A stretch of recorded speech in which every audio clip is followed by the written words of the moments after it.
हम 9 साल बनाने जा रहे हैं, सेवा, सुशासन और गरीब कल्याण। अगर मैं बात करूं इंफ्रास्ट्रक्चर की, आपको जानकर के खुशी होगी कि फ्रॉम 2014 टू 2022 18 लाख करोड़ रुपए इंफ्रास्ट्रक्चर पे खर्च हुआ है। 18 लाख करोड़, 18 लाख करोड़।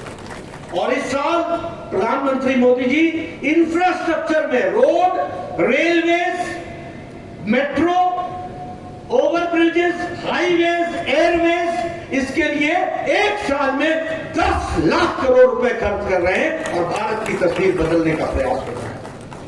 एक समय में 12 किलोमीटर नेशनल हाईवे बनता था पर डे, आज 29 किलोमीटर पर डे बन रहा है।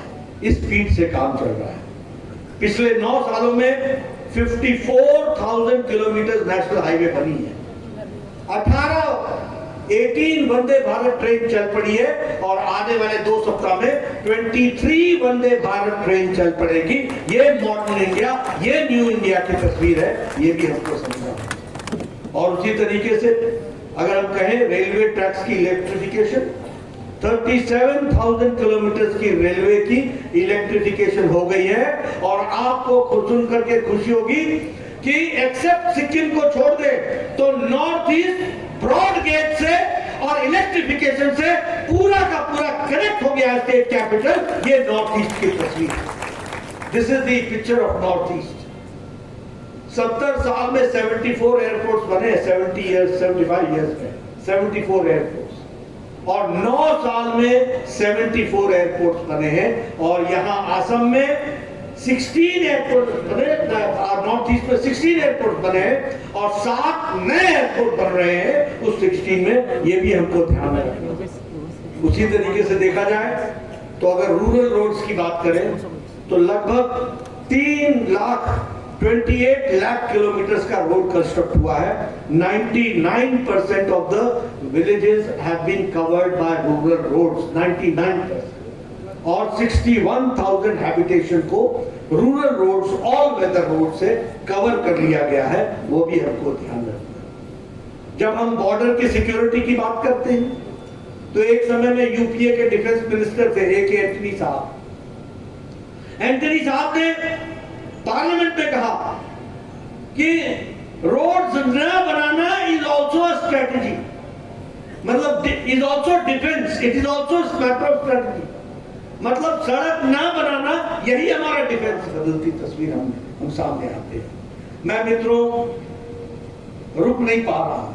वैसे बहुत आप लोगों को आंकड़ों में रुचि नहीं हो, लेकिन ये जो अनपढ़ कांग्रेसी है ना, बार बार हल्ला करते महंगाई महंगाई महंगाई। ये अनपढ़ लोगों को मालूम ही नहीं कि महंगाई नाम की चीज क्या है। इनको मालूम ही नहीं है कि अगर फास्टेस्ट ग्रोइंग इकोनॉमी भारत है तो सबसे ज्यादा एम्प्लॉयमेंट जनरेट हो रही है तो वो भी भारत में हो रही है। इस बात को ध्यान में रखना चाहिए अगर कोई इकोनॉमिक्स जानता है। इकोनॉमी अकेले नहीं चलती है। इकोनॉमी, अगर इकोनॉमी का विकास हो रहा है तो एम्प्लॉयमेंट जनरेट हो रही है। लेकिन मैं महंगाई के बारे में आपको बताना चाहता हूं। पहले तो आपको ग्रोथ रेट के बारे में बताना चाहता हूं और मैं मीडिया के साथियों से कहूंगा आप हो सके तो जरूर इसको आप सामने रखिए। ऑस्ट्रेलिया का ग्रोथ रेट 2.2% है। जर्मनी का ग्रोथ रेट 2.6% है। साउथ कोरिया का ग्रोथ रेट 4.1% है। कनाडा का ग्रोथ रेट 4.5% है। साउथ अफ्रीका का ग्रोथ रेट 4.9% है। अमेरिका का ग्रोथ रेट 5.9% है। यूनाइटेड किंगडम का ग्रोथ रेट 7.5% है और इंडिया का ग्रोथ रेट 8.7% है। ये हमको ध्यान रखना। अब मैं अगर इन्फ्लेशन की बात करूं, यूनाइटेड स्टेट्स का इन्फ्लेशन 4.9%, फ्रांस का इन्फ्लेशन 5.1%, यूरो इंडिया का एरिया का 6.1%, ऑस्ट्रेलिया 7%, इटली 7.6%, यूनाइटेड किंगडम 8.7% और इंडिया 4.25%। आप देखिए। अच्छा,